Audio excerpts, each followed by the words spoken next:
அனைவருக்கும் வணக்கம். TNPSC group 4 எக்ஸாமுக்காக இந்திய தேசிய இயக்கத்தில் இன்றைக்கி நம்ம 12th புக்கில் செகண்ட் லெசனாக இருக்கிற தீவிர தேசியவாதத்தின் எழுச்சியும் சுதேசி இயக்கமும் அப்படின்ற டாபிக் பார்க்க போகிறோம். சரியா?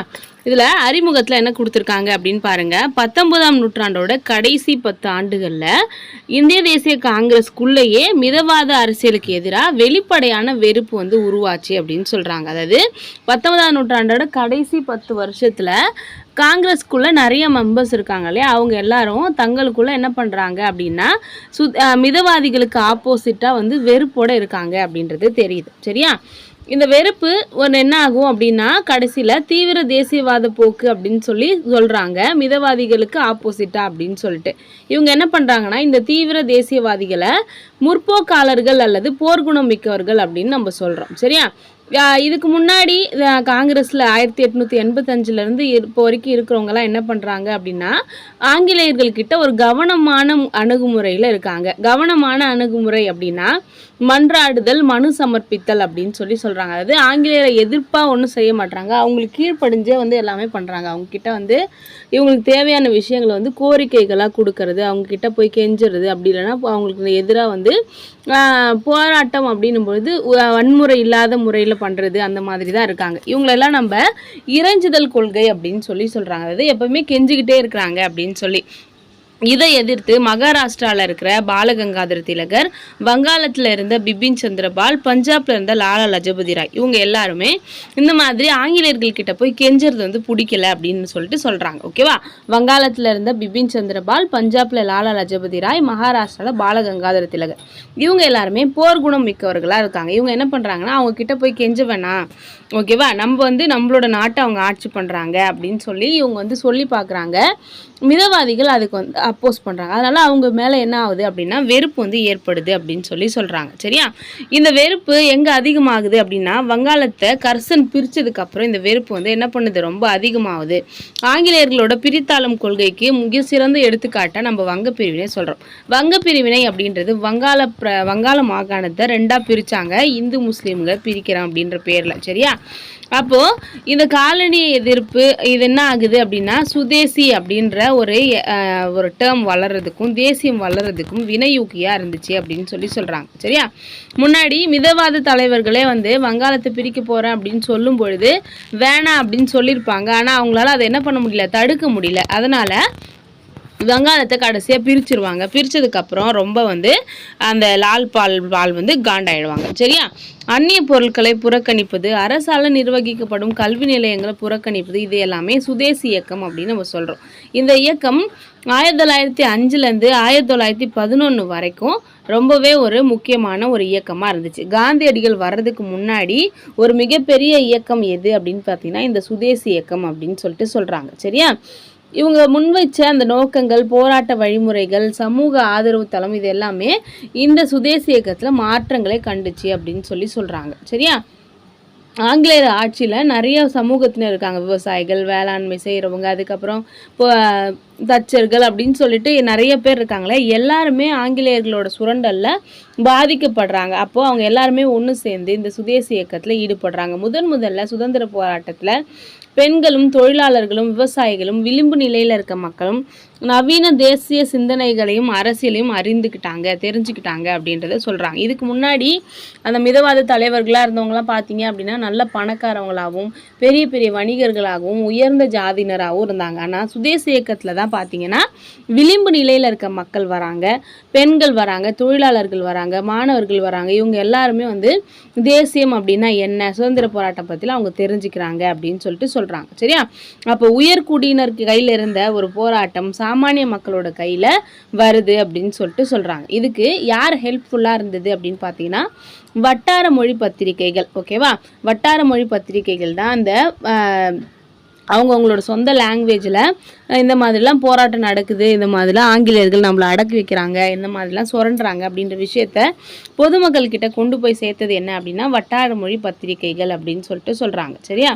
அதில் தமிழ்நாட்டில் முக்கியமான பத்திரிகையாக சுதேசமித்திரனையும், மகாராஷ்டிராவோட கேசரி அப்படின்ற பத்திரிகையும், வங்காளத்தில் யுகந்தர் பத்திரிகையும் முக்கியமான எடுத்துக்காட்டுகள் அப்படின்னு சொல்லியிருக்காங்க.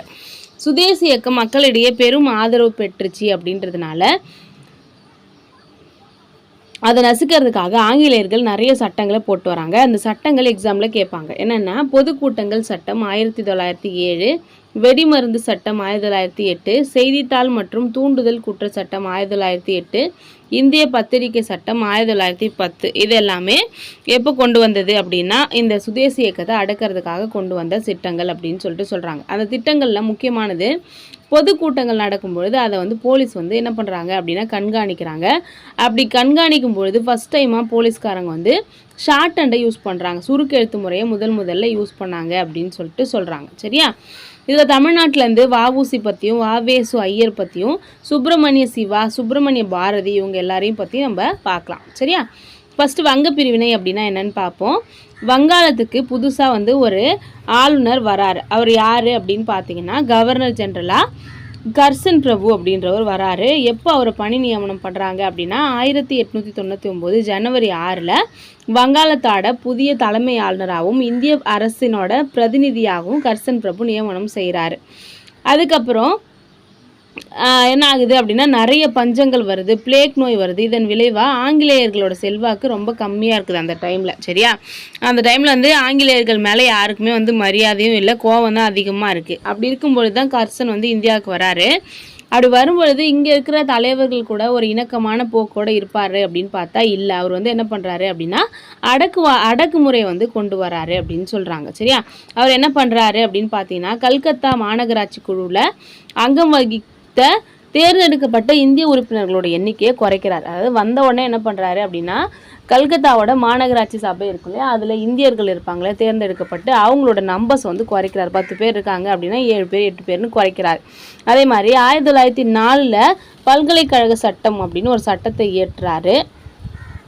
அந்த சட்டத்தின்படி கல்கத்தா பல்கலைக்கழகம் இங்கிலீஷ் கவர்மெண்ட்டோட நேரடி கட்டுப்பாட்டுக்கு கீழே வருது. அது மட்டும் இல்லாமல் இந்திய செய்தி பத்திரிகைகள் தேசியவாத தன்மையை குறைக்கிறதுக்காக அலுவலக ரகசிய சட்டம் 1904 அப்படின்னு சொல்லிட்டு திருத்தம் பண்ணுறாங்க. இறுதியாக 1905 வங்காளத்தையும் பிரிக்கிறார். இது எல்லாமே அவர் செஞ்ச அடக்குமுறைகளில் நம்ம சொல்கிறோம். சரியா? அப்போது இந்த மாதிரி வங்காளத்தை பிரிக்கும் பொழுது இந்தியா முழுசுமே அதுக்கு எதிர்ப்பு தெரிவிக்கிறாங்க. அதுக்கப்புறம் தான் சுதேசி இயக்கம் அப்படின்றது உருவாது. சரியா? வங்காளம் பார்க்கும் பொழுது ஒரு பெரிய ஒரு நிலப்பரப்பு தான், நிர்வாகம் பண்ணுறதுக்கு உண்மையே கஷ்டமான ஒரு நிலப்பரப்பாக தான் இருந்துச்சு. ஓகேவா? அதனால் 1860 ஃபஸ்ட்டு என்ன பண்ணுறாங்க அப்படின்னா வங்காளத்தை பிரிக்கிறதுக்காக ட்ரை பண்ணியிருக்காங்க, பேசிகிட்டு இருந்திருக்காங்க. அதுக்கப்புறம் 1890 மறுபடியும் திட்டத்தை அந்த வங்காளத்தை பிரிக்கிறதுக்காக பிளான்லாம் வந்து மறுபடியும் போட்டிருக்காங்க. அப்போது ஒரு வாட்டி கர்சன் வந்து என்ன பண்ணுறாரு அப்படின்னா வந்த புதுசில் அஸ்ஸாமுக்கு போகிறாரு. அப்படி போகும்போது ஐரோப்பிய பண்ணையார்கள் இருப்பாங்க இல்லையா, அவங்க வந்து கர்சன் கிட்ட ஒரு ஹெல்ப் கேட்குறாங்க. என்னென்னா கல்கத்தாக்கு பக்கத்தில் அவங்களுக்குன்னு சொல்லிட்டு ஒரு கடல் வழியை ஏற்படுத்தி கொடுக்கணும் அப்படின்னு அவங்க கேட்குறாங்க. ஏன்னா அவங்க இதுக்கு முன்னாடி வரைக்கும் அஸ்ஸாம் பெங்கால் இருப்பு பாதையில் தான் அவங்க வந்துட்டு போயின்னு இருக்காங்க, ரொம்ப தூரம் போயிட்டு வந்துட்டு இருக்கோம். அதனால் கல்கத்தாவுக்கு பக்கத்தில் எங்களுக்கு வந்து ஒரு கடல் வழியை ஏற்படுத்தி கொடுத்தீங்கன்னா நாங்கள் கப்பல் வழியை ஈஸியாக போயிடுவோம் அப்படின்ற மாதிரி அவங்ககிட்ட கேட்குறாங்க. இதுக்கப்புறம் 1903 அவர் என்ன பண்ணுறாரு அப்படின்னா ஒரு திட்டத்தை போடுறாரு. என்ன திட்டம் அப்படின்னா இந்தியாவின் பிரதேச மறுவிநியோகம் அப்படின்னு சொல்லிட்டு ஒரு திட்டமாக. சரியா? பிரதேச மறுவிநியோகம் தொடர்பான குறிப்புகளை ஒரு திட்டம் போடுறாரு. அதை வந்து மறுபடியும் கரெக்ட் பண்ணி ரிஸ்லி அறிக்கை அப்படின்ற பேரில் வெளியிடுறாரு. சரியா? இந்த அறிக்கை என்ன சொல்லுது அப்படின்னா வங்காளத்தை பிரிக்கணும் அப்படின்னு சொல்லுது. வங்காளத்தை பிரிக்கிறதுக்கு 2 வந்து பாயிண்ட் வந்து அவர் சொல்கிறார். ஒரு பாயிண்ட் காரணம் என்ன அப்படின்னா வங்காளத்தோட சுமை வந்து குறையுது. வங்காளம் பெருசாக இருக்கு இல்லையா, அதை பிரிக்கும்பொழுது வங்காளம் வந்து பெஸ்ட் ஆகிடும் அப்படின்னும். இன்னொன்று அஸ்ஸாம் வந்து முன்னேறாமல் இருக்குது, அந்த அஸ்ஸாம் பகுதியோட முன்னேற்றத்துக்கும் இந்த வங்க பிரிவினை யூஸ்ஃபுல்லாக இருக்கும் அப்படின்னு சொல்லிட்டு சொல்கிறார். சரியா?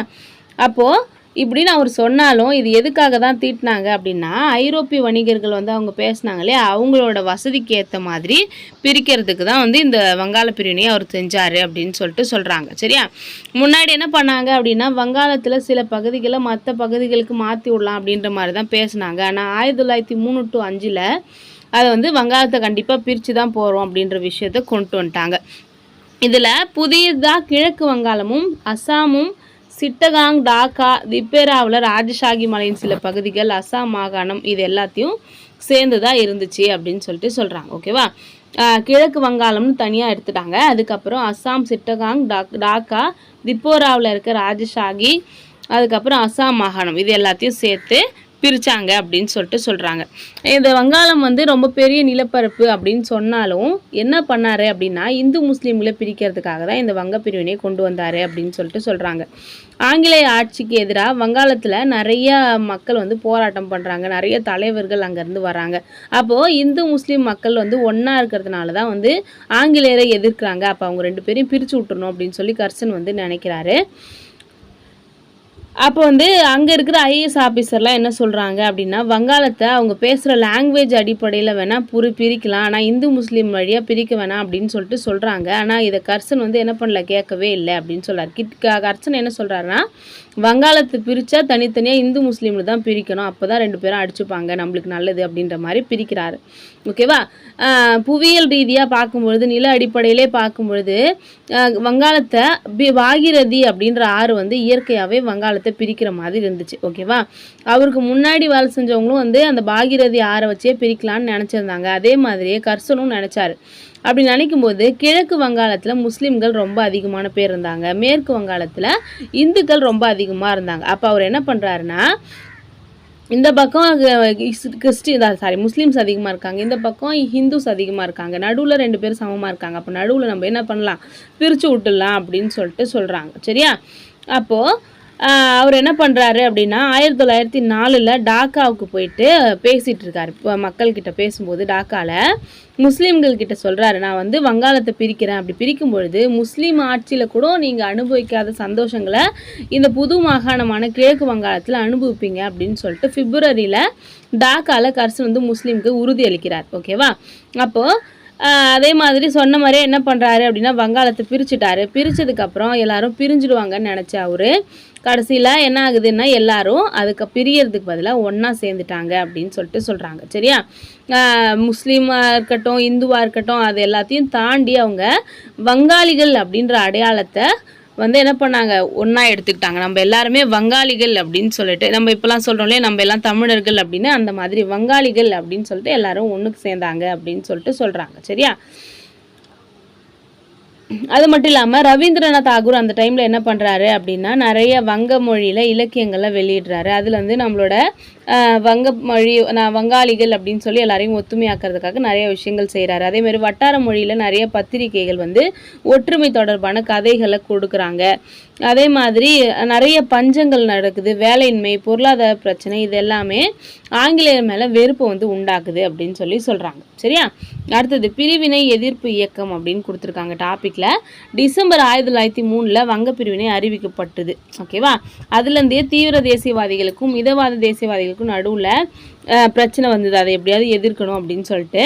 ஆனால் சுரேந்திரநாத் பானர்ஜி, கே மிஸ்ரா, பிருத்வி சந்திர ரே இவங்கெல்லாம் வந்து எதிர்வினையானது எப்படி இருக்கணும், வேண்டுகோள் விடுப்பது, மனு செய்வது அப்படியே இருக்கணும் அப்படின்னு சொல்லிட்டு நினைக்கிறாங்க. அதாவது சுரேந்திரநாத் பானர்ஜியும் கே மிஸ்ராவும் பிருத்வி சந்திரரே இவங்கெல்லாம் என்ன சொல்கிறாங்கன்னா நம்ம வந்து ஒரு அப்ளிகேஷன் போடுவோம், அவங்கள்ட்ட வந்து பிரிக்காதீங்கன்னு சொல்லுவோம் அப்படின்ட்டு சொல்லிட்டாங்க. ஆனால் இவங்க என்ன பண்ணுறாங்க அப்படின்னா 1905 ஜூலை 19 அதிகாரப்பூர்வமாகவே என்ன சொல்லிட்டாங்க, வங்க பிரிவினை நடக்கும் அப்படின்ற மாதிரி சொல்லிட்டாங்க. சரியா? அப்போது வங்க பிரிவினை வந்து என்ன பண்ணிட்டாங்க அப்படின்னா ஆரம்பிச்சிட்டாங்க. அப்படின்றதுனால பிபின் சந்திர பால், அஸ்வினி குமார் தத்தா, அரவிந்த் கோஷ் இவங்கெல்லாம் வந்து என்ன பண்ணுறாங்க அப்படின்னா ப்ரெஷர் பண்ணுறாங்க. உங்களை வந்து நாங்கள் என்ன பண்ணோம், நீங்கள் வந்து நிறுத்துங்க அப்படின்னு சொன்னோம், ஆனால் நீங்கள் வந்து நிறுத்தலை, இப்போ வந்து அறிவிப்பு வரைக்கும் வந்துருச்சு அப்படின்னு சொல்லிட்டு மிதவாத தலைவர்கள் மேலே வந்து ப்ரெஷர் போடுறாங்க. அப்படி ப்ரெஷர் போடும்போது அவங்களுக்கு வேறு வழி இல்லாமல் நம்ம ஏதாச்சும் பண்ணி தான் ஆகணும் அப்படின்னு சொல்லிட்டு தான் சுதேசி இயக்கத்தை கையில் எடுக்கிறாங்க. அதில் என்ன பண்ணுவாங்க சுதேசி இயக்கத்தில் அப்படின்னா ஆங்கில பொருட்களை புறக்கணிக்கிறது, அதுக்கப்புறம்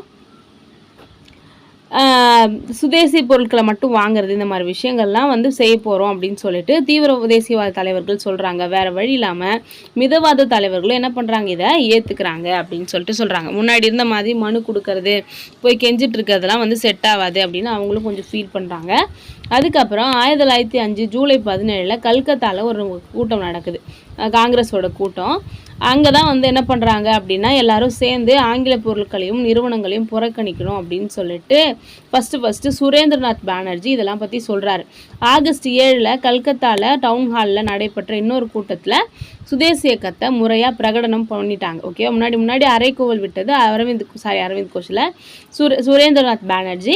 அதுக்கப்புறம் வந்து ஒத்துக்கிட்டது எப்போ அப்படின்னா டவுன் ஹாலில் கல்கத்தாவில் ஆகஸ்ட் 7. சரியா? இருந்தாலும் இவங்க எல்லாரும் சொன்னாலும் கூட என்ன பண்ணிட்டாங்க அப்படின்னா வங்காள பிரிவினை பிரிக்கிறதுக்கு எந்த ஒரு முயற்சியும் எடுக்க முடியலை, அதாவது நிறுத்தவே இல்லை அப்படின்னு சொல்லிட்டு சொல்கிறாங்க.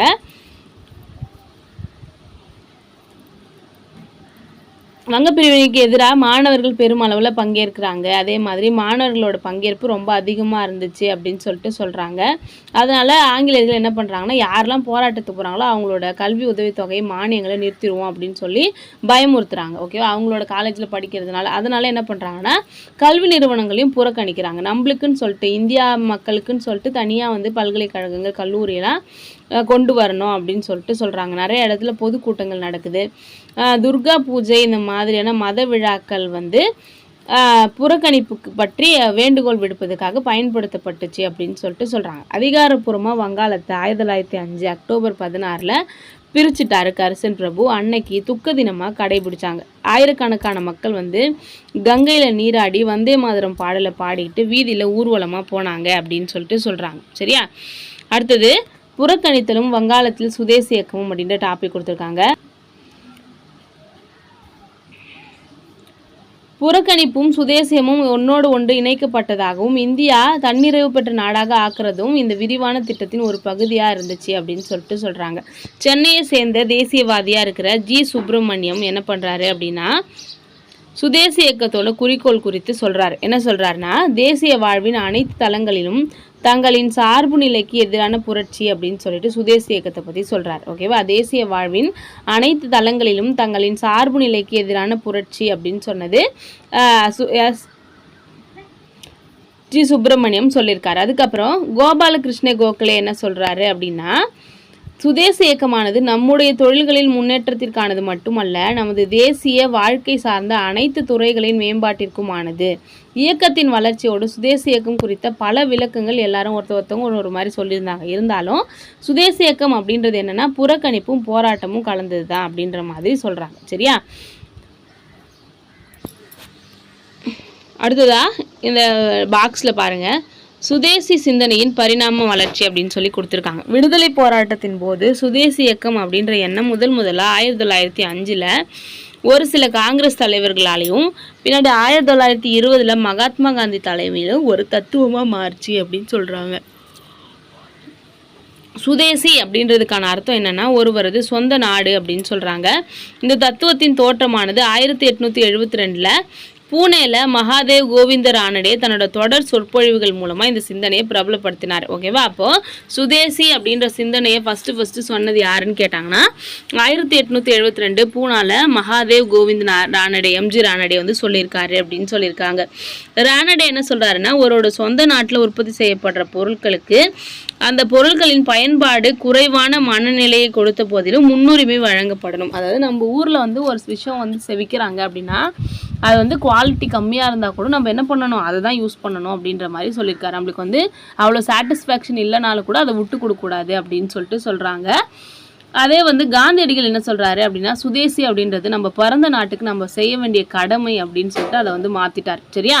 அப்போது காந்தி என்ன சொல்கிறாருன்னா சுதேசி அப்படின்றது ஒருவர் தன்னோட சொந்த நாட்டில் உற்பத்தி செய்யப்படும் பொருட்களை மட்டுமே பயன்படுத்துவது மட்டும் அல்ல, அது சுதேசியை அவர் என்ன சொல்கிறாரு அப்படின்னா சுதேசி என்பது நமக்குள் இருக்கும் ஆன்ம பலம், அது வெகு தொலைவில் இருந்து கிடைப்பவற்றை ஒதுக்கி வைத்து நமக்கு வெகு அருகே சுற்றுப்புறத்திலிருந்து கிடைக்கும் பயன்களையும் சேவைகளையும் பயன்படுத்தும் வண்ணம் இங்கு உள்ளவர்களால் தயார் செய்யப்படும் பொருட்களை மட்டுமே நாம் பயன்படுத்த வேண்டும். அப்படியான தொழில்கள் எங்கு தேவைப்படுகின்றனவோ அங்கே அவைகள் திறம்படவும் முழுமையாகவும் செயல்பட சேவை செய்ய வேண்டும் அப்படின்னு சொல்லியிருக்காரு. சரியா?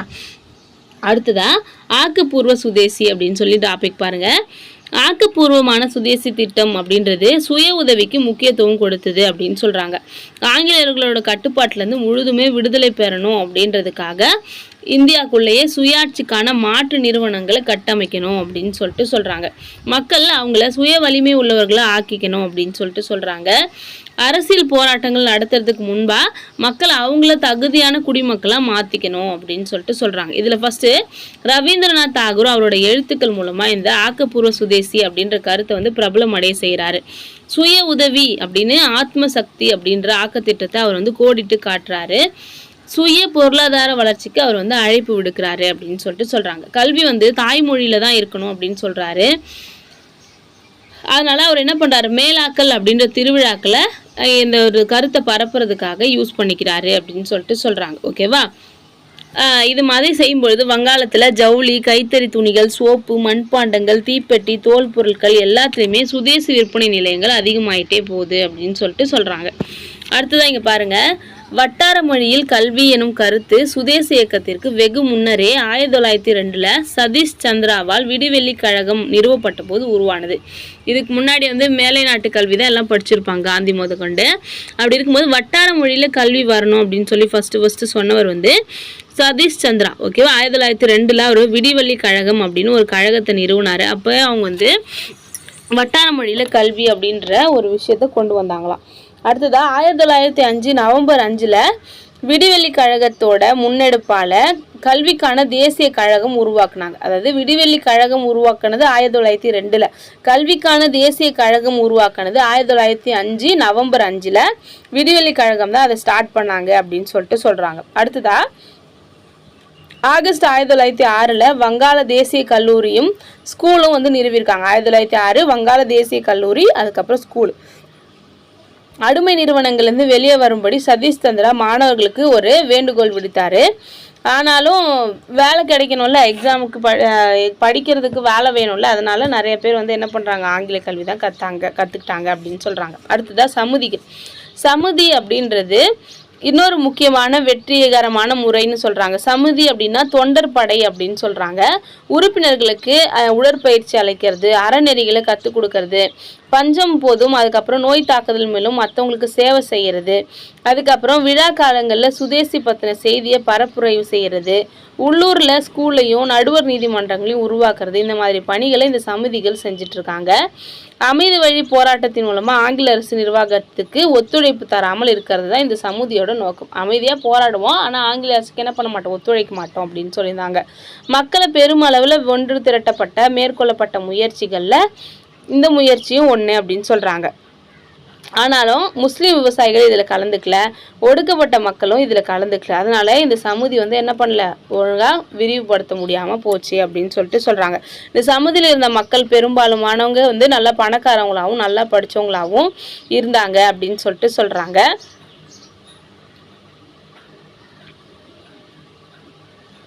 இவங்க என்ன பண்ணுவாங்க அப்படின்னா, அந்நிய பொருட்களை வாங்குறாங்க அப்படின்னா அவங்கள வந்து ரொம்ப வந்து மோசமாக பிஹேவ் பண்ணுறாங்க அப்படின்னு சொல்லிட்டு சொன்னாங்க. ஓகேவா? அவங்கள வந்து ஊரை வச்சு ஒதுக்கி வைக்கிறது, இந்த மாதிரி ரொம்ப கடுமையான விஷயங்கள் செஞ்சாங்க அப்படின்றதுனால, அது மட்டும் இல்லாமல் சாதி பாகுபாடுகளும் இந்த சமுதி வந்து பார்த்தாங்க அப்படின்றதுனால இதை என்ன பண்ணலை அப்படின்னா கொஞ்சம் உயர்ந்த இடத்துக்கு இந்த சமுதிகள் வரல அப்படின்னு சொல்கிறாங்க. அடுத்தது சாத்வீக செயலற்ற எதிர்ப்பு அப்படின்னு கொடுத்துருக்காங்க. வங்க பிரிவினை ரத்து செய்யறதுக்கான அறிகுறிகள் தென்படலை. அதாவது 1905 வங்க பிரிவினை பண்ணாங்க, இவ்வளோ போராட்டம் நடந்தும் அதை வந்து ரத்து பண்ணுற மாதிரி தெரியல. அப்போது 1906 சுதேசி இயக்கத்தில் ஒரு முக்கியமான மாற்றம் ஏற்பட்டுச்சு. என்ன பண்ணாங்க அப்படின்னா, சுயராஜ்யம் வேணும் அப்படின்னு சொல்லி நினைக்கிறாங்க. சரியா? அப்போது சுதேசி செயல்பாடுகள் அரவிந்த் கோஷ், பிபின் சந்திர பால் இவங்க எல்லாரும் தீவிர தேசியவாத தலைவர்களால் கடுமையாக விமர்சனம் செய்யப்பட்டுச்சு அப்படின்னு சொல்லிட்டு சொல்கிறாங்க. அப்போ என்ன பண்ணுறாங்க அப்படின்னா, அந்நிய பொருட்களை புறக்கணிக்கணும் அப்படின்னு சொல்கிறாங்க. அரசு பள்ளிகளையும் கல்லூரிகளையும் புறக்கணிக்கணும் அப்படின்னு சொல்கிறாங்க. நீதிமன்றங்களை புறக்கணிக்க சொல்கிறாங்க. பட்டங்களை துறந்து விடுதல், அரசு பணிகளை கைவிடுதல், ஆங்கிலேயர்களோட அடக்குமுறை தாங்க முடியல அப்படின்னா ஆயுதம் ஏந்திய போராட்டத்தை மேற்கொள்ளணும். இந்த மாதிரி செய்யும்பொழுது தான் வந்து நம்மளுக்கு வந்து என்ன பண்ண முடியும், ஈஸியாக வந்து வங்காளத்தை பிரித்ததுக்கு அவங்க என்ன பண்ணுவாங்க, சேர்ப்பாங்க அப்படின்ற மாதிரி சொல்லியிருக்காங்க. சுதந்திரத்துக்கு கொடுப்பாங்க அப்படின்ற மாதிரி சொல்லியிருக்காங்க. அப்போ இதுக்கு நிறைய மக்களை வந்து திரட்டணும் அப்படின்றதுக்காக திரட்டுறது அப்படின்றது முக்கியமாக இருந்தது அப்படின்னு சொல்லிட்டு சொல்கிறாங்க. மதத்தோடு பண்டைய பாரம்பரிய பெருமைகளையும் இணைச்சிக்கிறது இந்த இயக்கத்துக்கோட முக்கியமான நோக்கமாக இருந்துச்சு அப்படின்னு சொல்லியிருக்காங்க. இந்த லால் பால் வந்து கொடுத்துருக்காங்க பாருங்கள். அதாவது லாலா லஜபதி ராய், பாலகங்காதர திலகர், பிபின் சந்திர பால் 3 பேரையும் கொடுத்துருக்காங்க. முன்னாடியே சொன்ன மாதிரி இந்த லால் பால் அப்படின்னு சொல்லப்படுற 3 தலைவர்களும் மகாராஷ்டிரா, வங்காளம், பஞ்சாப் இந்த 3 இடத்துலையும் வந்து சுதேசி இயக்கம் தீவிரமாக பரவுறதுக்கு மையப்புள்ளியாக இருந்தாங்க அப்படின்னு சொல்லிட்டு சொல்கிறாங்க. தீவிர தேசியவாத தலைவர்களில் முக்கியமாக இன்னொருத்தர் வந்து அரவிந்த் கோஷ். ஓகேவா, இவர் என்ன பண்ணுறாரு அப்படின்னா இவங்க 3 பேர் 4 பேரும் சேர்ந்து பார்த்தீங்க அப்படின்னா தொடக்க கால இந்திய தேசியவாதத்தோட ஒப்பிடும்பொழுது மிகவும் உறுதியோட இவங்களாம் இருந்தாங்க அப்படின்னு சொல்லிட்டு சொல்கிறாங்க. ஓகேவா, மிதவாத தலைவர்களும் சரி தீவிரவாத தலைவர்கள் 2 பேருமே ஆங்கில ஆட்சியோட தீமைகளை நல்லா தெரிஞ்சவங்களா தான் இருந்தாங்க. ஆனால் மிதவாத தலைவர்கள் வெறும் பேச்சுவார்த்தை, விண்ணப்பம் கொடுக்கறது அப்படின்னு சொல்லிட்டு இந்தியாவை ஆட்சி பண்ணுற ஆங்கிலேயருக்கு சமாதானம் பண்ணுறதுலேயே இந்தியாவை திருத்திடலான்னு நினச்சிட்டு இருந்தாங்க. ஆனால் தீவிர தேசியவாதிகள் என்ன பண்ணுறாங்க அப்படின்னா அவங்களுக்கு ஆப்போஸாக நம்ம எல்லாமே பண்ணணும் அப்படின்னு சொல்லிட்டு சொல்கிறாங்க. ஒருபோதுமே வந்து நம்ம காரணம் சொல்லக்கூடாது, அவங்க சொல்கிற காரணங்களை ஏற்றுக்க கூடாது அப்படின்னு சொல்லியிருக்காங்க. சரியா, அப்போது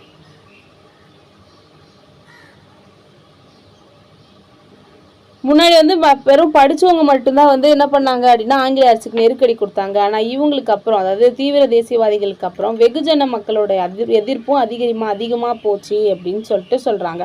ஆனாலும் கூட தீவிர தேசியவாத தலைவர்களும் மிதவாத தலைவர்களும் ஒன்றா தான் இருந்தாங்க அப்படின்னு சொல்லிட்டு சொல்கிறாங்க. இருந்தாலும் பார்த்தீங்க அப்படின்னா மக்களோட தேசப்பற்று உணர்வுகளை மதத்தின் அடையாளங்களை பயன்படுத்தி தூண்டியிருக்காங்க. சரியா, 1905 ஒரு டைம் அரவிந்த் கோஷ் கிட்ட ஒருத்தர் போயிட்டு நாட்டுப்பற்று உடையவராக ஆவது எப்படி அப்படின்னு சொல்லி கேட்குறாரு. சரியா, நாட்டுப்பற்று உடையவராக ஆவது அப்படின்னு கேட்டிருக்காரு. அதுக்கு வந்து அரவிந்த் கோஷ் வந்து என்ன சொல்கிறாரு அப்படின்னா செவுத்தில் ஒரு இந்திய வரைபடம் இருக்குது, அதை காமிச்சு நீ அந்த வரைபடத்தை பார்க்குறாயா அப்படின்னு கேட்குறாரு. ஆமாம் அப்படின்னு சொல்லும்பொழுது அது வெறும் வரைபடம் அல்ல, அது பாரத மாதாவோட உருவப்படம். அதோட நகரங்களும் மலைகளும் ஆறுகளும் காடுகளும் அவளோட உடலை உருவாக்கி இருக்கு. அவளுடைய குழந்தைகளே அவளுடைய பெரிதும் சிறிதுமான நரம்புகள். பாரதத்தை வாழ்கின்ற தாயாக நினைத்து கவனம் செலுத்தி 9 மடங்கு அதிக பக்தியுடன் அவளை வழிபடு அப்படின்னு சொல்லியிருக்காரு. சொன்னது யாரு அப்படின்னா அரவிந்த் கோஷ். சரியா, அடுத்ததா பாருங்க, சுயராஜ்யம் அல்லது அரசியல் சுதந்திரம் அப்படின்ற டாபிக்ல தீவிரவாத தேசிய தலைவர்களில் பொதுவான குறிக்கோள் என்ன அப்படின்னா சுயராஜ்யம் அல்லது சுய ஆட்சி அப்படின்னு சொல்றாங்க. ஆனா சுயராஜ்யத்தின் பொருள் வந்து ஒரு தலைவருக்கும் ஒரு மாதிரி இருக்கு. இப்ப திலகர் என்ன சொல்றாரு அப்படின்னா சுயராஜ்யம் என்பது நிர்வாகத்தின் மீதான இந்தியர்களின் கட்டுப்பாடு அல்லது சொந்த மக்களின் நிர்வாகம் என்பது மட்டுமே தவிர இங்கிலாந்துடனான உறவுகள் அனைத்தையும் துண்டித்துக் கொள்வதல்ல அப்படின்னு சொல்றாரு. அதாவது இங்கிலாந்துக்கும் நம்மளுக்கும் சம்மந்தமே இல்லை அப்படின்னு கிடையாது, இந்தியாவுக்குள்ள நம்மளை ஆட்சி பண்ணிக்கணும் அப்படின்றது தான் திலகர் வந்து சுய ஆட்சி அப்படின்றத சொல்றாரு. ஓகேவா, ஆனா பிபின் சந்திரபால் என்ன பண்றாரு அப்படின்னா அந்நியரோட ஆட்சியிலேருந்து ஃபுல்லாகவே விடுதலை ஆகணும் அப்படின்னு சொல்கிறாரு. அதாவது ஆங்கிலேயர்கள்லாம் நம்மளை ஆட்சி பண்ண தேவையில்ல, இங்கிலாந்தும் ஆட்சி பண்ண தேவையில்ல, இந்தியா தனியாக போயிடணும் அப்படின்றது பிபின் சந்திரபாலோட கருத்து அப்படின்னு சொல்கிறாங்க.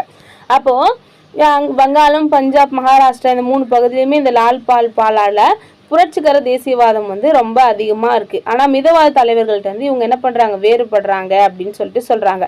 அப்போ மிதவாத தலைவர்கள் இவங்களெல்லாம் பார்த்து குறை சொல்லிக்கிட்டே இருக்காங்க. இப்போ வந்து என்னென்னா இவனுங்க வந்து நம்ம ஏதோ விண்ணப்பம் கொடுத்து அவனுங்கக்கிட்ட சண்டை போடாமல் ஏதோ வாங்கலான்னு பார்த்தா இவனுக்கு சண்டை போடணும் அப்படின்ற மாதிரி சொல்கிறாங்களே அப்படின்னு சொல்லிட்டு இவங்க மேலே வந்து குற்றம் சாட்டுறாங்க அப்படின்னு சொல்லிட்டு சொல்கிறாங்க.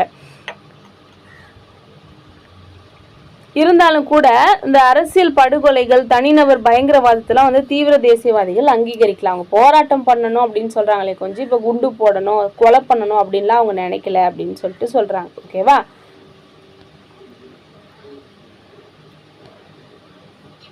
இந்து மத நம்பிக்கைகளால் முலாம் பூசப்பட்டு வலியுறுத்தி சொல்லப்பட்ட தேசப்பற்ற முஸ்லீம்களும் ஏற்றுக்கல. அதாவது பாரத மாதா வந்து சாமி அப்படின்லாம் சொல்கிறாங்களே அதை வந்து முஸ்லீம்கள் என்ன பண்ணல, ஏற்றுக்கல அப்படின்னு சொல்லிட்டு சொல்கிறாங்க.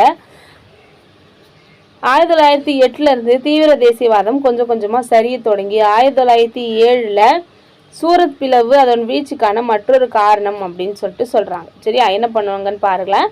1906 மிண்டோ பிரபு இந்திய அரசு பிரதிநிதியாக பணியமர்த்துறாங்க. மிதவாத தேசியவாதிகளுக்கும் தீவிர தேசியவாதிகளுக்கும் நடுவில் இருக்கிற கருத்து வேற்றுமை மறுபடியும் தீவிரம் அடையுது அப்படின்னு சொல்கிறாங்க. வேற்றுமை வளர்ந்து கொண்டிருந்த நிலையில் 1906 கல்கத்தா மாநாட்டில் மிதவாத தேசியவாதிகளோட கோரிக்கையை ஏற்று தாதாபாய் நவ்ரோஜி தலைவராக தேர்ந்தெடுக்கப்பட்டதால 1906 பிரிவு வந்து இல்லாமல் போச்சு. அதாவது 1906 வந்து சூரத் பிளவு மாதிரியான காங்கிரஸில் 2 பிரிவாக பிரியலான்னு நினச்சாங்க. ஆனால் தாதாபாய் நவ்ரோஜி என்ன பண்ணுறாரு அப்படின்னு தலைவராக இருந்ததுனால இதை எப்படியோ வந்து எல்லாரையும் ஒன்றா சேர்த்துட்டாரு. அதுக்கப்புறம் பெரோஷா மேத்தாவோட தலைமையில் பல மிதவாத தேசியவாதிகள் தேர்தலில் தோற்கடிக்கப்பட்டனர் அப்படின்னு சொல்கிறாங்க. சுதேசி அப்புறம் புறக்கணிப்பு, தேசிய கல்வி, சுயாட்சி தொடர்பாக 4 தீர்மானங்களை தீவிர தேசியவாதிகள் ஒருவாறு சேர்ந்து நிறைவேற்றினாங்க அப்படின்னு சொல்கிறாங்க. அடுத்ததா காங்கிரஸோட அடுத்த மாநாடு தீவிர தேசியவாதிகளின் கோட்டை அப்படின்னு சொல்லப்படுற பூனால நடக்கிறதா இருந்துச்சு. கல்கத்தா மாநாட்டு முடிவுகளால் மிதவாதிகளுக்கு ஒரு பயம் இருந்துச்சு. அதனால பூனால நடந்தா தீவிர தேசியவாதிகளுக்கு தான் நல்லதாக போயிடும் அப்படின்னு சூரத்துக்கு வச்சிடலாம் அப்படின்னு சொல்கிறாங்க. அப்போது அதுக்கு தலைவராக ராஷ்பிகாரி கோஷ்க்கு தலைவராக நிற்க வைக்கிறாங்க. ஆனால் தீவிர தேசியவாதிகள் லாலா லஜபதி ராய் பேரை சொல்கிறாங்க. அப்போது லாலா லஜபதி ராய் என்ன பண்ணுறாரு அப்படின்னா, நான் போட்டி போட்டு அப்புறம் ராஷ்பிகாரி கோஷும் வராரு, நம்மளும் போட்டி போட்டால் சரி வராதுன்னு சொல்லிட்டு அவர் வேணாம் அப்படின்னு சொல்லிடுறாரு. அப்போது 1906 கல்கத்தா மாநாட்டில் நிறைவேற்றப்பட்ட அந்த 4 தீர்மானங்களை பின்பற்றலாமா இல்லையான்னு ஒரு கேள்வி நடக்குது. அப்படி நடக்கும்பொழுது நிறைய சண்டை வருது. அப்போது பெரோஷா மேத்தா என்ன சொல்கிறாரு அப்படின்னா, இந்த தீர்மானங்களை நிகழ்ச்சி நிரல்லேருந்து நீக்கப்படணும் அப்படின்னு சொல்கிறாரு. இதை பார்த்த உடனே தீவிர தேசியவாதிகள் என்ன பண்ணுறாரு அப்படின்னா, ராஷ்பிகாரி கோஷை தலைவராக தேர்ந்தெடுக்கக்கூடாது அப்படின்ற மாதிரி சொல்கிறாங்க. அதுக்கப்புறம் என்ன ஆகுது அப்படின்னா, அந்த சண்டையில் குழப்பத்தில் முடியுது அப்படின்னு சொல்கிறாங்க. அப்போ என்ன பண்ணுறாங்க அப்படின்னா, தீவிர தேசியவாதிகள் என்ன பண்ணுறாங்க, கூட்டத்துலேருந்து வெளியில் வந்துடுறாங்க. 1885 உருவான காங்கிரஸ் இப்போ 2ஆக பிரிஞ்சிருச்சு. மிதவாத தலைவர்கள், தீவிரவாத தலைவர்கள் அப்படின்னு சொல்லிட்டு. அப்போ மிதவாத தலைவர்கள் என்ன பண்ணுறாங்க அப்படின்னா, முன்னாடி இருந்ததை விட ஆங்கிலேயர்கிட்ட அதிக விசுவாசத்தோடு இருக்கிறாங்க அப்படின்ற மாதிரி காமிச்சிக்கிட்டாங்க. சரியா?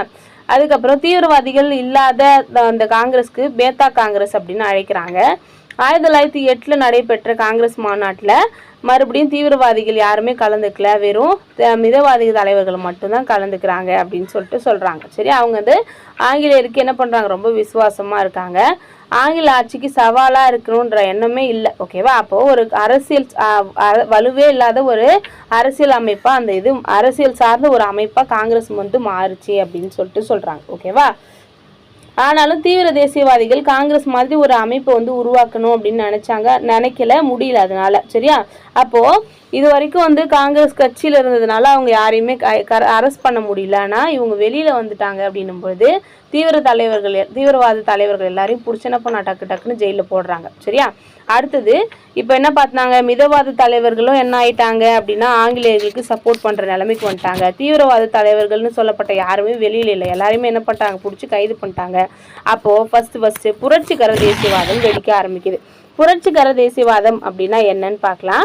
1908 எல்லாரையும் ஜெயிலில் போட்டாங்களா, அதனால தீவிர தேசியவாதம் சரிஞ்சு போயிடுச்சு. அப்போது வன்முறை சாராத நடவடிக்கைகளில் இருந்து இப்போ வன்முறையை நோக்கி என்ன பண்ணுது, சுதந்திர போராட்டம் மாறுது அப்படின்னு சொல்கிறாங்க. ஓகேவா?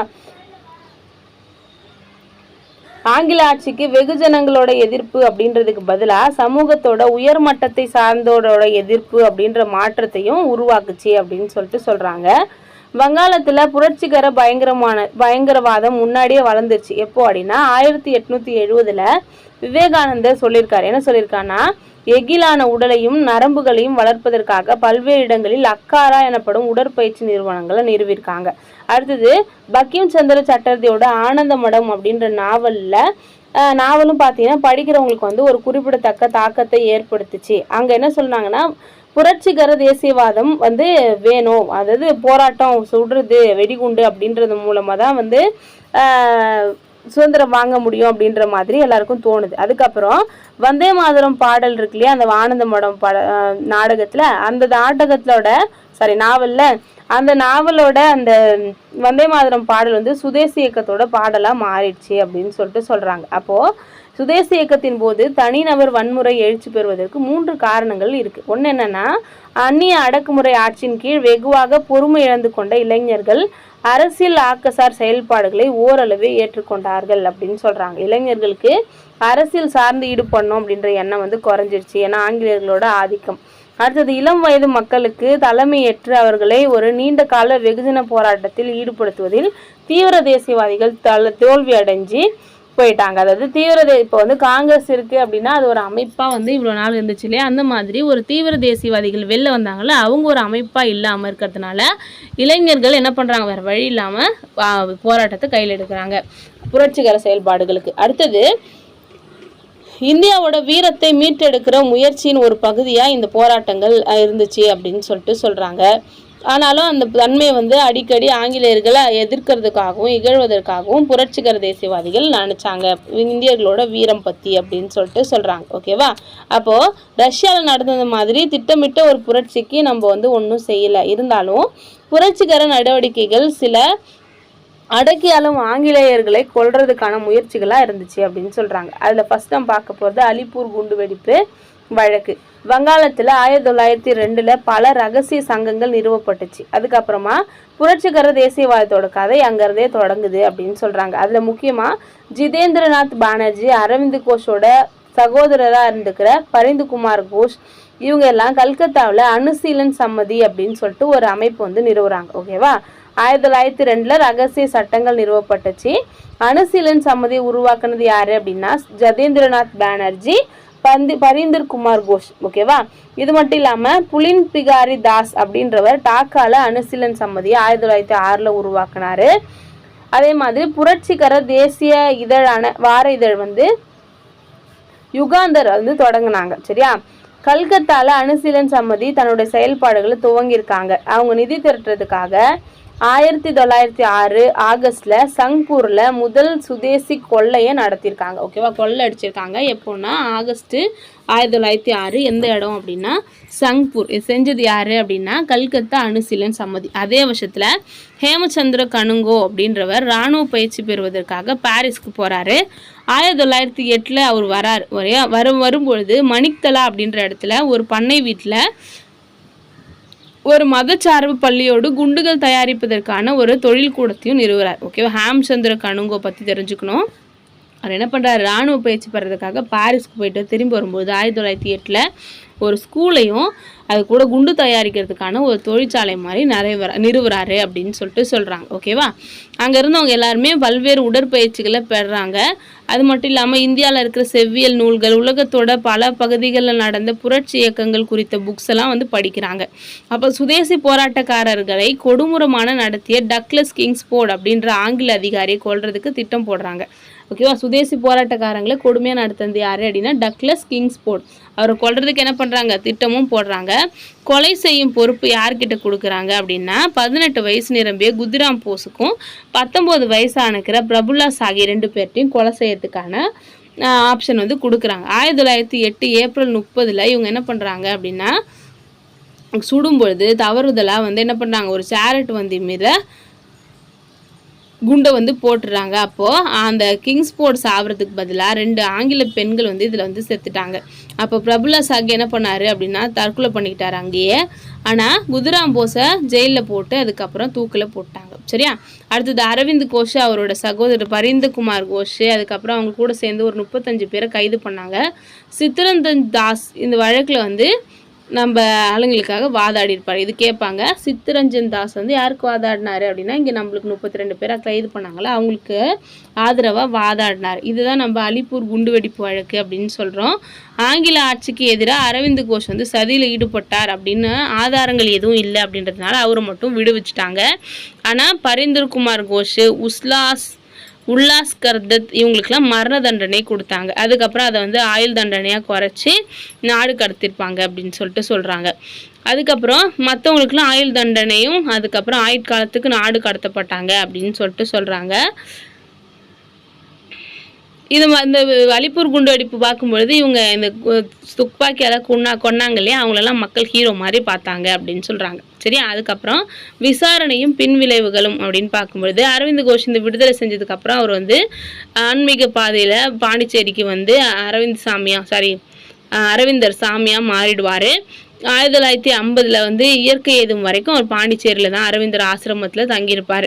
ஒரு ஆயுதமேந்திய புரட்சியை முன்னெடுப்பது என்னும் அரவிந்தரின் கருத்து நிறைவேறவில்லை அப்படின்னு சொல்லிட்டு சொல்கிறாங்க.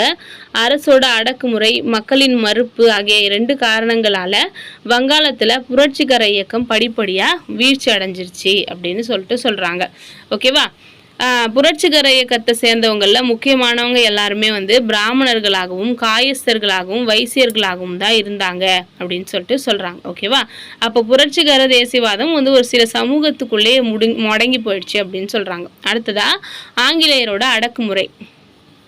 டிசம்பர் 1908 மிண்டோ மார்லி அரசியலமைப்பு சீர்திருத்தங்கள் அறிவிப்பு பண்ணியிருப்பாங்க. அது வந்து மிதவாத தலைவர்கள் ஒத்துக்கிட்டாங்க. ஆனால் அதிகாரங்கள் எதையும் மாற்றப்படலை அப்படின்றத அவங்க வந்து கடைசியாக புரிஞ்சுக்கிட்டாங்க. ஆனால் மிண்டோ மேற்கொண்ட நடவடிக்கைகள் பிரிவினைகளை ஏற்படுத்துறது மாதிரி இருந்துச்சு. வகுப்பு வாரி பிரதிநிதித்துவத்தை நிறுவனப்படுத்தி இந்து முஸ்லீம்களை பிரித்தது. அது மட்டும் இல்லாமல் சில அடக்குமுறை சட்டங்களையும் வந்து அறிமுகம் பண்ணாங்க. அது என்னென்னா 1908 செய்தித்தாள் சட்டம், குற்றம் செய்ய தூண்டுதல் அப்படின்னு சொல்லிட்டு கொடுத்துருக்காங்க. அதாவது ஆட்சேபனைக்குரிய வகையிலான ஆங்கில அரசுக்கு ஆப்போசிட்டாக ஏதாச்சும் நியூஸ்லாம் வெளியிட்டாங்க அப்படின்னா அந்த நியூஸை வந்து வெளியிடுற அச்சகங்கள் இருக்குல்லையே அவங்களோட சொத்துக்களெல்லாம் பறிமுதல் பண்ணிடுவாங்க அப்படின்னு சொல்லிட்டு சொல்கிறாங்க. அப்போது ஆங்கிலேய ஆட்சியை விமர்சித்து எதுவுமே வந்து என்ன பண்ண முடியாது, நியூஸை வெளியிட முடியாத நிலைமை இருந்துச்சு. அதுக்கப்புறம் 1910 இந்திய பத்திரிகை சட்டம், அதில் வந்து என்ன பண்ணுறாங்கன்னா அச்சக உரிமையாளர்களும் அச்சக வெளியீட்டாளர்களும் பிணைத்தொகை கட்டுறதை கட்டாயமாக்கியது. ஓகேவா, தீங்கு விளைவிக்கக்கூடிய செய்திகளை வந்து வெளியிட்டாங்க அப்படின்னா அவங்க வந்து காசை வந்து எடுத்துப்பாங்க. இப்போ வந்து ஒரு 2 லட்ச ரூபாய் வந்து கொடுத்துருக்கணும் ஆங்கில கவர்மெண்ட்டுக்கிட்ட. இவங்க வந்து ஆங்கிலேய அரசுக்கு எதிராக ஏதாவது நியூஸ் போட்டாங்கன்னா அந்த காசை இவங்களே வச்சுப்பாங்க. சரியா, அடுத்து இந்திய குற்றவியல் சட்டத்தின் மேற்கொள்ளப்பட்ட சீர்திருத்தம். அது என்ன பண்ணுவாங்க, விசாரணையின்றி முடிவுகளை மேற்கொள்ளலாம். அப்போ வந்து பொது அமைதிக்கு ஆபத்தான அமைப்புகளை தடை செஞ்சாங்க. ஓகேவா, இந்த 3 விஷயங்கள் வந்து அடக்குமுறைன்னு சொல்லிட்டு நம்ம சொல்கிறோம்.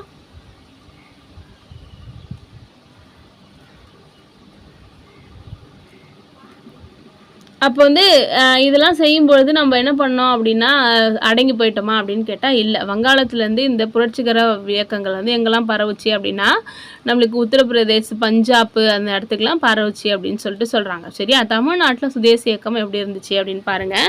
தமிழ்நாட்டில் அதுலேயும் குறிப்பாக திருநெல்வேலி மாவட்டத்தில் சுதேசி இயக்கம் பெரும் கவனத்தையும் ஆதரவையும் பெற்றுச்சு அப்படின்னு சொல்லிட்டு சொல்கிறாங்க. என்னென்னா ஆங்கில ஆட்சிக்கு எதிராக ஒன்று திரண்ட கோபத்தை பொது சரடாக கொண்டு தமிழ்நாட்டில் சுதேசி இயக்கம் அனைத்து இந்திய பண்புகளையும் பெற்றிருந்தது அப்படின்னு சொல்லிட்டு சொல்கிறாங்க. அது மட்டும் இல்லாமல் சுதேசி இயக்கத்தை தமிழ் உணர்வாலையும் பெருமையாலையும் அவங்க என்ன பண்ணாங்க, ஆதரிச்சாங்க. தமிழ்நாட்டில் காங்கிரஸோட மிதவாத தேசியவாதிகளுக்கும் தீவிரவாத தேசியவாதிகளுக்கும் நடுவில் மிகப்பெரிய பிரிவே இருந்துச்சு அப்படின்னு சொல்லிட்டு சொல்கிறாங்க. சரியா, அடுத்தது வட்டார மொழி சொற்பொழிவு கலையின் வளர்ச்சி அப்படின்னு சொல்லிட்டு சொல்கிறாங்க. தொடக்கத்தில் இந்த இயக்கம் பெருமளவு வங்க பிரிவினைக்கு எதிரான எதிர்வினையாக தான் இருந்துச்சு. வங்க பிரிவினைக்கு எதிராக கூட்டங்கள் நடந்துச்சு. இந்த மாதிரி கூட்டங்களில் தலைவர்கள், மாணவர்கள், வழக்கறிஞர்கள், தொழிலாளர்கள் இவங்கெல்லாம் கூடியிருந்தாங்க. அவங்ககிட்ட வந்து நம்மளோட தமிழில் வந்து சொற்பொழிவு வந்து செஞ்சாங்க. ஓகேவா, ஆங்கிலத்தில் சொற்பொழிவாற்றுறது அப்படின்றது ஒரு படித்தவங்களுக்கு மட்டும்தான் புரியும் இல்லையா, ஆனால் தமிழில் நம்பது எல்லா மக்களுக்கும் புரியும் அப்படின்றதுனால இது ரொம்பவே ஒரு முக்கியமான வளர்ச்சி அப்படின்னு சொல்லிட்டு சொல்கிறாங்க. இப்போ தமிழ்நாட்டில் வெகுஜன மக்களும் என்ன பண்ணுறாங்க, அரசியலில் ஈடுபடுறதுக்கு இது காரணமாக இருந்துச்சு. மெரினா கடற்கரையில் சுதேசி கூட்டங்கள் நடக்கிறது வழக்கமாக இருந்துச்சு. இந்த மாதிரி கூட்டங்கள் நடக்கிற இன்னொரு இடம் வந்து மூர் மார்க்கெட் அப்படின்ற இடத்த சொல்கிறாங்க. 1905 1907 காலப்பகுதியில் காவல்துறை அறிக்கைகள் மாணவர்களை வந்து ஆபத்தானவர்கள் அப்படின்னு சொல்கிறாங்களாம். 1905லேருந்து 7 வரைக்கும் அந்த காவல்துறை அறிக்கைகளில் மாணவர்கள் அப்படின்றவங்க ஆபத்தானவங்க, அது மட்டும் இல்லாமல் ஆங்கிலேயர்களுக்கு எதிரானவர்கள் அப்படின்னு சொல்லியிருக்காங்க. அப்போது பொது இடங்களில் ஐரோப்பியர்கள் மாணவர்களால் வந்தே மாதரம் அப்படின்ற முழக்கத்தோடு வாழ்த்தப்படுறாங்க. அதாவது பொது இடங்களில் நம்ம இங்கிலீஷ்காரங்களில் பார்த்தாங்க அப்படின்னா எல்லாரும் சேர்ந்து உடனே வந்தே மாதரம் கத்திட்டு இருக்காங்க. அதுக்கப்புறம் 1907 சென்னைக்கு வருகை தந்த பிபின் சந்திரபால் சென்னை கடற்கரையில் ஒரு ஸ்பீச் கொடுக்குறாரு.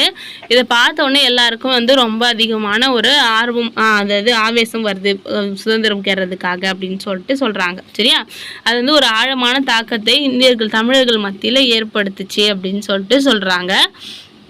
வஉசியும் சுதேசி நீராவி கப்பல் கம்பெனியும் அப்படின்னு ஒரு டாப்பிக்கு.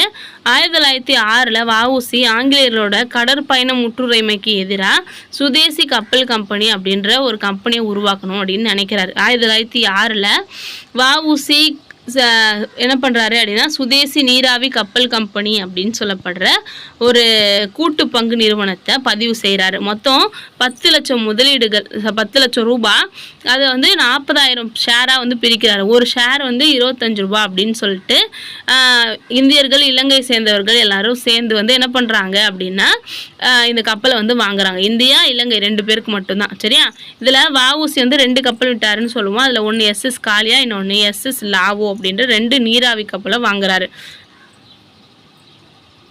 மற்ற இடங்களில் பார்த்தீங்கன்னா சுதேசி இயக்கம் அப்படின்னா வளையல் செய்கிறது, மெழுகுவர்த்தி செய்கிறது, அந்த மாதிரி தான் இருந்தது. ஆனால் இங்கே சுதேசி கப்பல் கம்பெனி பார்த்தீங்க அப்படின்னா ஆங்கிலேயர்களுக்கு உண்மையாலுமே வந்து என்ன பண்ணுது அப்படின்னா ஒரு பெருத்த சேதத்தை ஏற்படுத்துது அப்படின்னு சொல்லிட்டு சொல்கிறாங்க. சுதேசி இயக்கத்துக்கு ஆதரவாக அவர் அவ்வளோ பெரிய முன்னெடுப்பு வந்து எடுத்துகிட்டு வந்தது. எல்லா தலைவர்கள் மத்தியில் வஉசிக்கு ரொம்ப பெரிய பேர் வந்து கிடைக்குது அப்படின்னு சொல்லிட்டு சொல்கிறாங்க.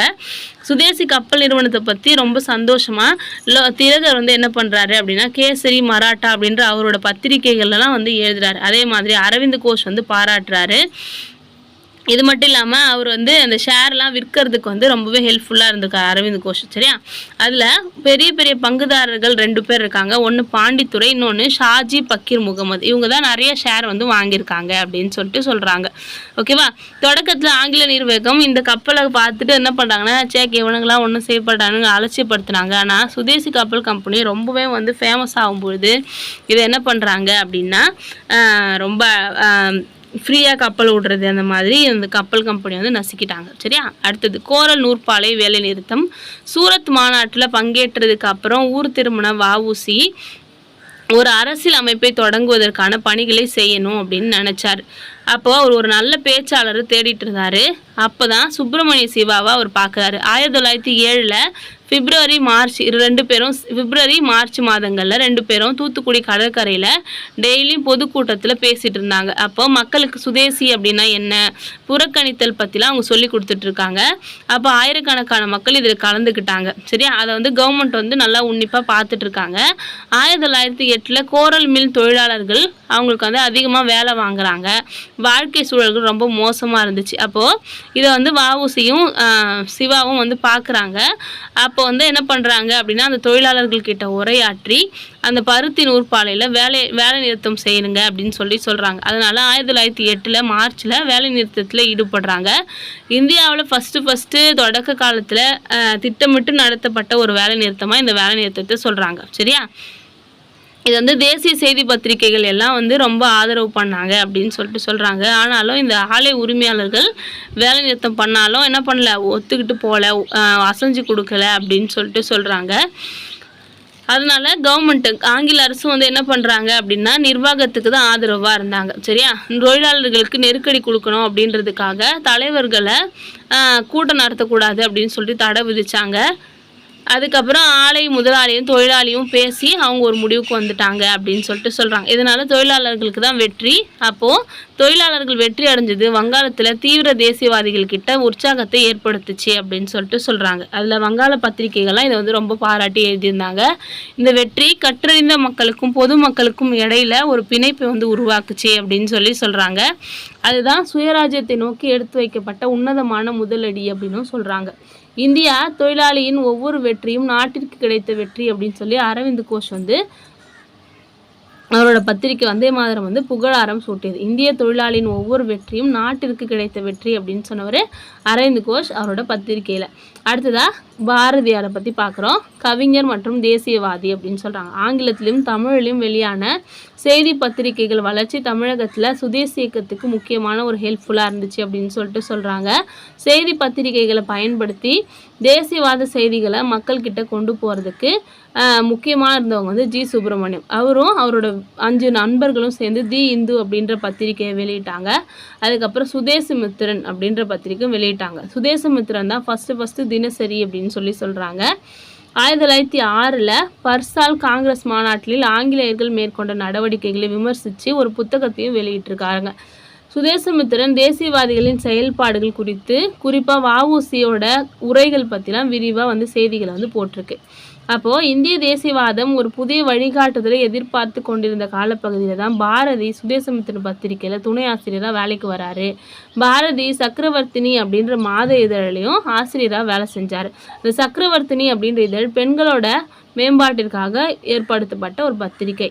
இந்த நிகழ்வுகள் பார்த்தீங்க அப்படின்னா 2 விஷயங்கள் வந்து சுப்பிரமணிய பாரதி மீது குறிப்பிடத்தக்க தாக்கத்தை ஏற்படுத்துச்சுன்னு சொல்கிறாங்க. ஒன்று வந்து அயர்லாந்து நாட்டு பெண்மணியும் விவேகானந்தரின் சீடருமான சகோதரி நிவேதிதாவை 1905 அவர் பார்த்தது. அது வந்து ஃபஸ்ட்டு.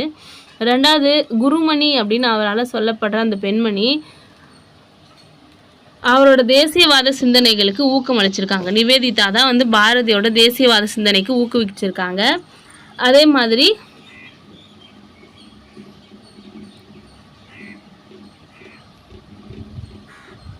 முன்னாடியே சொன்ன மாதிரி என்னாச்சு அப்படின்னா, மிதவாதிகளை வந்து பிச்சை எடுக்கிறவங்க அப்படின்னு சொல்லி ரொம்ப மோசமாக வந்து பேசிகிட்டு இருந்தாங்க இல்லையா? அப்போ தான் தீவிர தேசியவாதிகள் அப்படின்ற தன்மை வெளியானது. பாரதியாருக்கு ரொம்ப பிடிச்சிருந்தது. அப்போது திலகரை வந்து அவருக்கு ரொம்ப பிடிச்சிருந்துச்சு. திலகரோட டெனட்ஸ் ஆஃப் நியூ பார்ட்டி அப்படின்ற ஒரு புக்கை பாரதி தமிழ்லையும் டிரான்ஸ்லேட் பண்ணியிருக்காரு. அது மட்டும் இல்லாமல் 1907 சூரத்துக்கு போயிட்டு அவர் வந்து என்ன பண்ணுறாரு அப்படின்னா, சூரத் சென்று வந்த பயணம், சென்னை மாகாண தீவிர தேசியவாதிகள் குறித்து அப்படின்னு ஒரு புக்கையும் வந்து வெளியிட்டிருக்காரு. பாரதி ஆசிரியராக பணியாற்றி இந்தியா அப்படின்ற வார இதழ் தீவிர தேசியவாதிகளின் குரலாக மாறுச்சு அப்படின்னு சொல்கிறாங்க. அடுத்தது வஉசி மற்றும் சுப்பிரமணிய சிவா கைதும் சிறைவாசமும் அப்படின்னு கொடுத்துருக்காங்க. 6 மாதம் திரை தண்டனைக்கு பின்னாடி பிபின் சந்திரபால் 1907 மார்ச் 9 விடுதலை செய்கிறாரு. அந்த நாளை வந்து தமிழ்நாட்டு மக்கள் சுதேசி தினமாக கொண்டாடணும் அப்படின்னு நினச்சிருக்காங்க திருநெல்வேலியில். ஆனால் கவர்மெண்ட் வந்து இதுக்கு அனுமதி கொடுக்கல. அது மீறியும் என்ன பண்ணுறாங்கன்னா, வஉசியும் சுப்பிரமணிய சிவாவும் கூட பத்மநாபர் இவங்க எல்லாரும் சேர்ந்து சுதேசி தினமாக கொண்டாடுறாங்க. 1907 மார்ச் 9 சரியா? அப்போது 1908 மார்ச் 12 இவங்களுக்கு மேலே தேச துரோக குற்றம் சாட்டி கைதும் செஞ்சிட்டாங்க அப்படின்னு சொல்கிறாங்க. இதனால் உள்ளூர் மக்கள் வந்து என்ன பண்ணுறாங்க அப்படின்னா, வன்முறையில் ஈடுபடுறாங்க, கடையெடுப்பு நடத்துகிறாங்க. அதே மாதிரி நிறைய நகர சபை கட்டடம், காவல் நிலையம் இதெல்லாம் வந்து தீ வைக்கிறாங்க. சரியா? நூற்பாலை தொழிலாளர்கள் என்ன பண்ணுறாங்கன்னா, ஆலையை விட்டு வெளியில் வராங்க. எதிர்ப்பு வந்து ரொம்ப பலமாக இருக்குது அப்படின்றதுனால மோதல்கள் காவல்துறையினருக்கும் நடுவில் நடக்குது. இதில் துப்பாக்கி சூடு நடக்குது. 4 பேர் வந்து கொல்லப்படுறாங்க. 1908 ஜூலை 7 வஉசியும் சுப்பிரமணிய சிவாவும் குற்றம் செஞ்சாங்க அப்படின்னு சொல்லிட்டு ஜெயிலில் வந்து போடுறாங்க. அரசுக்கு எதிராக பேசினதுக்காக சிவாவுக்கு 10 ஆண்டுகள் நாடு கடத்துதல் தண்டனையும், அவருக்கு உடந்தையாக இருந்த வஉசிக்கு ஆயுள் தண்டனையும் விதிக்கிறாங்க. வஉசி அரசு எதிர்த்து பேசின குற்றத்துக்காக மேலும் ஒரு ஆயுள் தண்டனை விதிக்கிறாங்க. திருநெல்வேலியில் போராட்டங்கள் எந்த அளவுக்கு அரசு தீவிரத்தோடு நோக்கியது அப்படின்றது இந்த கொடூரமான தண்டனையிலேருந்தே நம்மளுக்கு தெரியுது அப்படின்னு சொல்லியிருக்காங்க. பாக்ஸில் என்ன கொடுத்துருக்காங்கன்னு பார்ப்போம். பேரரசருக்கு எதிராக வஉசி சுப்பிரமணிய சிவா வழக்கில் வழங்கப்பட்ட தீர்ப்பின் சில பகுதிகள். அவங்க தீர்ப்பு வந்து என்ன சொல்லியிருக்காங்க, நவம்பர் 4 1908 தீர்ப்பில் சில விஷயங்களை கொடுத்துருக்காங்க. ஆட்சிக்கு எதிராக மக்களை தூண்டுவது அது எப்போதானாலும் சரி மிக மோசமான குற்றம் என்றே எனக்கு தோன்றுகிறது. இம்மாகாணத்தில் இவ்வகைப்பட்ட வழக்குகளில் இதுவே முதல் வழக்கு என்பது உண்மை. ஆனால் இக்குற்றம் கால் ஊன்றுவதற்கு எந்த மாகாணங்களில் எல்லாம் இடத்தை பெற்றுவிட்டதோ அவைகளில் நிலவும் இப்போதைய நிலைமைகள் மிதமான தண்டனைகளான சில மாதங்கள் சிறை தண்டனை அல்லது 1 அல்லது 2 ஆண்டுகள் சிறை தண்டனைகளானது தகுதியற்றோருக்கு வழங்கப்பெற்ற சலுகைகள் என சுட்டிக்காட்டுவதாய் தோன்றுகிறது. தண்டனையின் குறிக்கோளானது குற்றவாளிக்கு மட்டுமல்ல, அவருடைய முன்னுதாரணத்தை பின்பற்ற விழையும் மற்றவர்களுக்கும் அச்சமூட்டுவதாய் அமைய வேண்டும். ஏறத்தாழ ஒரு புரட்சியாக முடிந்துவிட்ட ஒரு அரசு எதிர்ப்பு இயக்கத்தை கையாள வேண்டியுள்ளது. கலகங்களை அடக்கும் பொழுது இழக்கப்பட்ட உயிர்களுக்கு தார்மீக அடிப்படையில் இவர்களே பொறுப்பானவர் என்பது அவர்களை கைது செய்தலில் உறுதியாகிவிட்டது அப்படின்னு சொல்லியிருக்காங்க. அதாவது ஏற்கனவே வந்து தமிழ்நாட்டில் மட்டும் புரட்சி நடக்கலை, வட இந்தியாவில் புரட்சி நடந்தது. அங்கே வந்து இந்த மாதிரி அதிகபட்ச தண்டனை கொடுத்துருந்தா இவங்க இந்த மாதிரி செஞ்சுருக்க மாட்டாங்க. அதனால் இவங்களுக்கு அதிகபட்ச தண்டனை கொடுக்கணும். போராட்டத்தில் நிறைய பேர் இறந்துக்கிறாங்க, அதுக்கு வந்து இந்த போராட்டம் பண்ணாங்களே வஉசி அவங்க தான் பொறுப்பு அப்படின்ற மாதிரி நீதிபதி வந்து சொல்லியிருக்காராம். சரியா? இந்த நிகழ்ச்சியோட பின்விளைவாக ஆங்கிலேய அரசின் அடக்குமுறை ஒரு சில தலைவர்களை கைது செஞ்சுது அப்படின்றதோட முடிஞ்சில்லை. உண்மையில் என்ன பண்ணுறாங்கன்னா, இதில் கலந்துக்கிட்ட எல்லாரையும் பிடிச்சி என்ன பண்ணுறாங்க அப்படின்னா ஜெயிலில் போடுறாங்க. அதே மாதிரி மக்கள்கிட்ட வந்து வரியும் அதிகமாக வசூலிச்சுக்கிறாங்க. காவல்துறை வந்து தண்டனை கொடுத்து வரியும் வசூலிச்சுக்கிறாங்க. அடுத்தது ஆஷ் படுகொலை பற்றி பார்க்குறோம். தூத்துக்குடியில் சுதேசி முயற்சிகளை அடக்கிட்டாங்க. சரியா? அதுக்கப்புறம் சுதேசி இயக்க தலைவர்கள் எல்லாருமே கைது செய்யப்பட்டு அவங்கள அவமானப்படுத்தி வச்சுருந்தாங்க. இதை பார்த்த உடனே அங்கே இருந்த இளைஞர்களுக்கு ரொம்ப கோபம் வந்துச்சு. திருநெல்வேலியோட அந்த கைதுக்கு பழிக்கு பழி வாங்கிறதுக்காக ஒரு சதி திட்டம் போட்டிருக்காங்க. ஆங்கிலேயர்களோட அடக்குமுறை பற்றி பத்திரிகைகள்லையும் தொடர்ந்து பரப்புரைகள்லாம் வந்திருக்கு. ஓகேவா? அப்போது நிர்வாகத்துக்கு எதிராக மக்கள்கிட்ட கோபத்தை உண்டாக்குவதில் தீர்மானகரமான பங்கை வகித்தது அப்படின்னு சொல்கிறாங்க. திருநெல்வேலி மாவட்ட ஆட்சியர் ராபர்ட் ஆஷ் இவர் வந்து ஜூன் 1911 மணியாச்சி ரயில் நிலையத்தில் வாஞ்சிநாதனால் கொல்லப்பட்டார். 1880 திருவாங்கூர் அரசின் பகுதியில் பிறந்தவர் தான் வாஞ்சிநாதன். அவரோட திருவாங்கூர் அரசில் புனலூர் அப்படின்ற இடத்துல வனத்துறையில் வேலை செஞ்சுட்டு இருந்தார் காவலராக. பாரத மாதா அப்படின்ற புரட்சிகர தேசியவாத குழுவில் அவரும் ஒரு உறுப்பினர் அப்படின்னு சொல்கிறாங்க.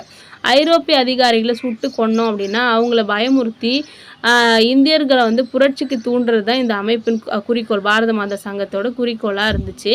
இதனால் சுயராஜ்யத்துக்கு இட்டுன்னு போகலாம் எல்லாரையும் ஆங்கிலேயர்களை கொண்டுட்டு அப்படின்னு அவங்க நினச்சாங்க. இதனால் வாஞ்சிநாதனுக்கு கை துப்பாக்கியை பயன்படுத்துகிற பயிற்சியை வாவேசு ஐயர் வந்து கொடுக்குறாரு. வாவே சுப்பிரமணியம் அப்படின்றவர் கொடுக்குறாரு. மணியாச்சி ரயில் நிலையத்தில் ஆசை வந்து சுட்டதுக்கப்புறம் வாஞ்சிநாதன் அதே இடத்துல தானே சுட்டுக்கிட்டு செத்துட்டாரு. ஆனால் அவர் பையில் வந்து ஒரு லெட்டர் இருக்குது. அதில் என்ன கொடுத்துருக்காங்க அப்படின்னு பார்த்தீங்கன்னா, வாஞ்சிநாதன் போன்ற தேசபக்த புரட்சியாளர்களுடைய ஆவேசத்தின் இழைகளை புரிந்து கொள்ள நமக்கு உதவுகிறது அப்படின்னு சொல்கிறாங்க. இப்போ அந்த லெட்டரில் வந்து அவர் எவ்வளோ ஆக்ரோஷமாக இருந்தார் அப்படின்றது நம்ம தெரிஞ்சுக்கிறோமா. படுகொலையோட பின்விளைவுகள் என்ன அப்படின்னு பார்த்தீங்கன்னா, விசாரணையின் போது ஆஷ் கொலையில் குற்றம் சாட்டப்பட்டவர்களில் முக்கியமானவங்க பாண்டிச்சேரியில் இருக்கிற வாவே சுப்பிரமணியரும் அவங்க கூட இருந்தவங்களும் அப்படின்றத ஆங்கில அரசு கண்டுபிடிச்சிட்டாங்க. பாண்டிச்சேரி குழுவினர் குறித்தும் அவங்களோட நடவடிக்கை பற்றியும் சந்தேகத்தோட பார்த்தாங்க அப்படின்னு சொல்கிறாங்க. ஓகேவா? இதனால் வந்து மீறி அவங்க இதுக்கப்புறம் எதுவுமே பண்ண முடியாத நிலைமைக்கு போயிட்டாங்க. அதாவது வாவேசு அப்படின்றவர். இதனால் தமிழ்நாட்டில் தேசிய இயக்கம் என்ன பண்ணுச்சு அப்படின்னா செயல் வேகம் குறைஞ்சி மந்த நிலைக்கு வந்தது அப்படின்னு சொல்கிறாங்க. அதுக்கப்புறம் 1916 தன்னாட்சி இயக்கம் வந்ததுக்கப்புறம் தான் ஒரு புத்துணர்ச்சி வந்துச்சு அப்படின்ற மாதிரி சொல்லியிருக்காங்க. ஓகேவா? நெக்ஸ்ட் வீடியோவில் இன்னொரு லெசன் வந்து பார்க்கலாம். தேங்க்யூ.